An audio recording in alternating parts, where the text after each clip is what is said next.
another thing that I've found that's really helpful is collaboration. So, finding other artists that I really appreciate and reaching out to them and being like, hey, I would really love to pick your brain about what kind of promotion you've used, or even like just like any tips you could throw in an email. Reaching out to artists, I'm not talking about like the big ones, but like B-level artists that you might even be able to set up a tour with when that's a thing we can do again. Hey, can I open for you if you're in my town?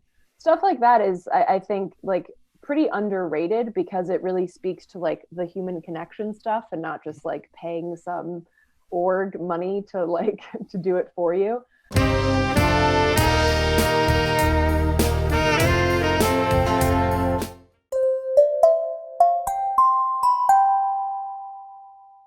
I want to know if somebody is blocked creatively, what advice would you offer them to help them to regain their flow?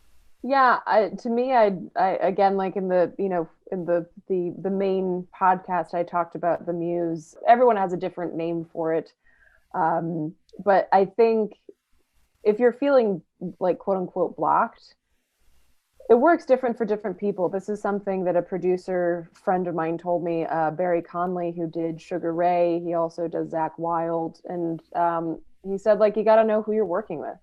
Mm-hmm. He's like, if I don't yell at Zach and tell him that he's no Randy Rhodes, like I don't get a good take. Other people, you gotta mother them. You gotta tell them that they're good, that they're doing great, and offer them some tea and like, and then you just figure out like what kind of artist you are. Like, are you the kind of person like in my previous band? My guitarist was the guy that he just had to bear through, and if he put down the guitar when he was blocked, he'd never come back to that riff or that song. He had to like struggle through it like you're sludging through the snow. Hmm. I'm the opposite. If I try to sludge through, I just get angry and then I get bitter. Like I'm like wrecked.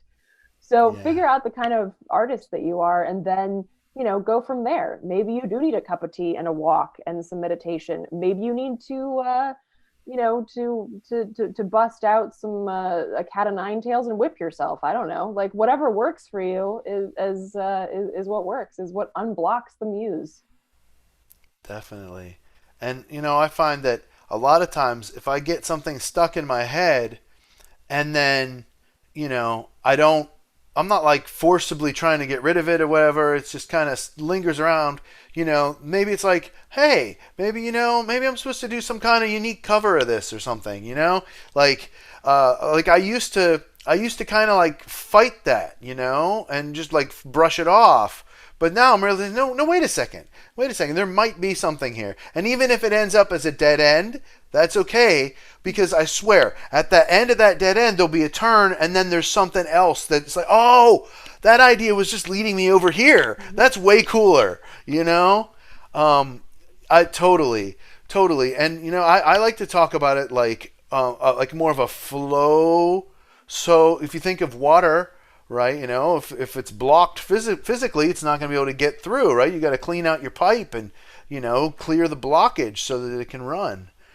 So sometimes maybe you have a dud of an idea that's just mucking you up, and so you just process it, and then you're like, oh, and then that opens up that whole flow. Okay, let's talk about promotion.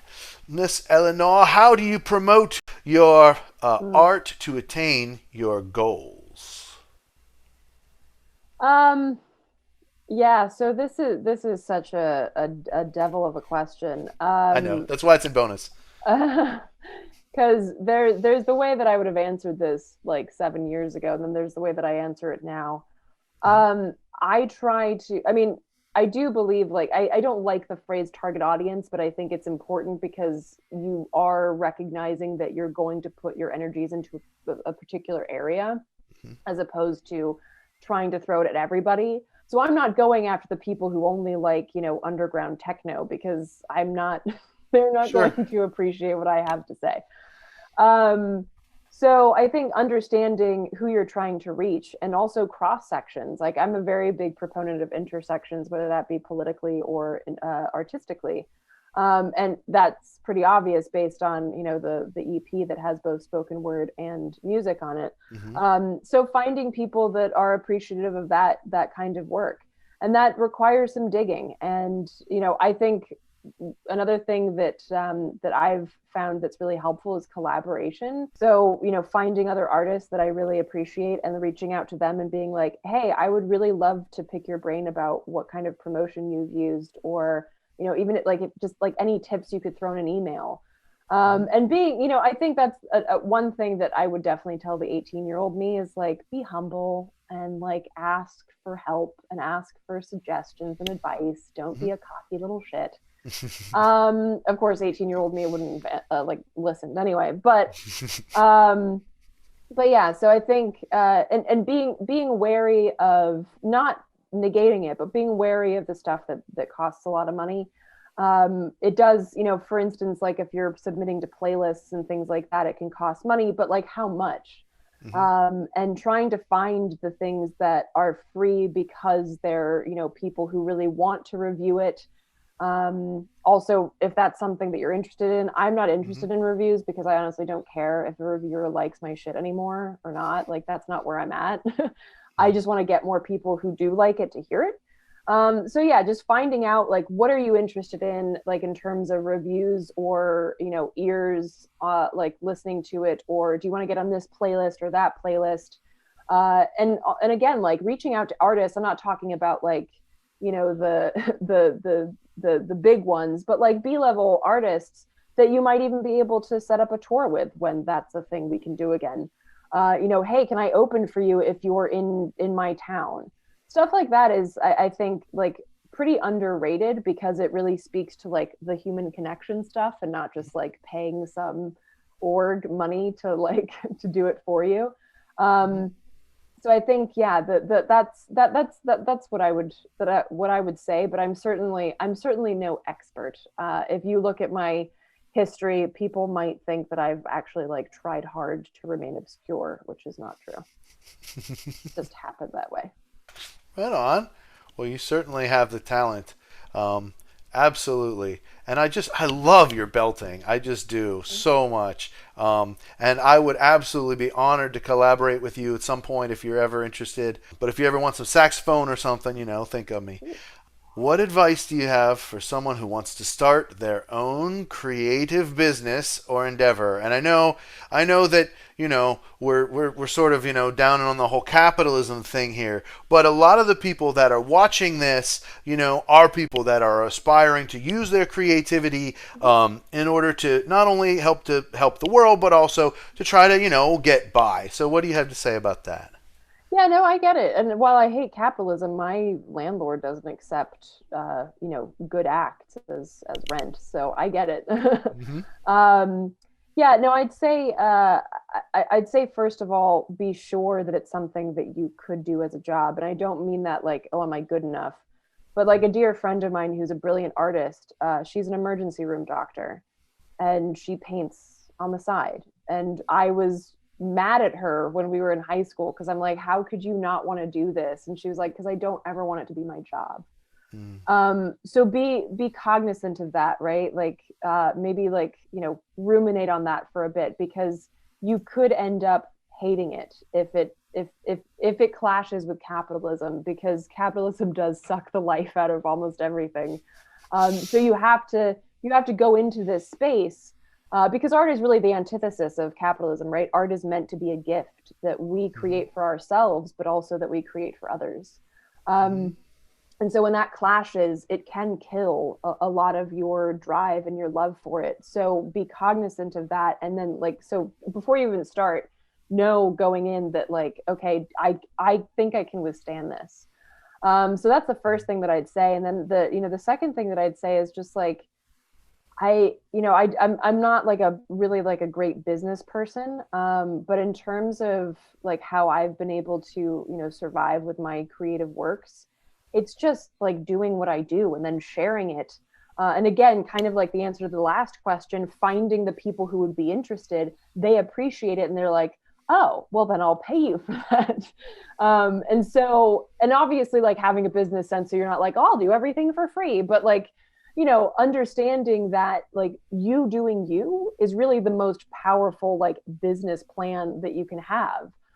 Don't try to emulate something else because that's already taken. Like, be yourself because everyone else is already taken, like, do the thing that really drives you from, that depth from your soul, like I talked about in the first question on the podcast. It's like, if that's not coming from deep down within you, then it's some shallow shit that anybody can do, and somebody probably is doing, so why go to you for it? So really, and that speaks again to withstanding the pressure to like be this or do that other thing or be more whatever, because people will come to you because you are you and not someone else. So I'd really say that that's probably the most important thing I could say. Excellent. And I think one of the things about fascism that I've always hated is that they need art. These corporations need art. They need good art constantly in the form of advertisements and propaganda and all these things that they do, and yet they disdain paying, and they disdain paying for it. And I keep, one thing I've been trying to do. I'm not a Facebooker. I don't like it, but I've been trying to like go on there and like just shallowly connect with people that I've known, just hoping that then, they might see my posts a little more, because basically I'm shouting down an empty hall because I don't go on there socially. So whenever I post about my videos or whatever, I get 1 or 2 likes and nobody sees it. Yeah, there are a lot of quagmires of social media, so yeah, be wary of that too. We just got to hang in there and just keep on keeping on and not give it up, because one thing that I've done in the past that's been a problem is I get down a path and things are going well, and then maybe I hit a couple of blocks and then I lose my steam, right? So at this point in my life, I'm 43 years old, right? I can't stop anymore. I'm in the prime, I'm pushing forward, and this is it. I'm whatever I create now, that's my trajectory. I don't get to do it again. So you can't just give up, right? Especially once you already have put so much time and effort. And I remember one time I was playing a video game and this person was like, oh, I just can't quit playing because I've invested the last year of my life in it. And then that made me think, wait a second, maybe I shouldn't be playing this anymore. Right? So thank you so much, Eleanor, for being on Flowering Creativity bonus content. You're an incredible guest. Welcome to the family. And I really hope that we keep in touch. And just once again, thank you so much. Yeah, thank you so much. I appreciate it. Everybody, make sure you go to your browser right now. Go to artkillingapathy.com. Download Eleanor's EP, No Solo. I guarantee you're going to love it.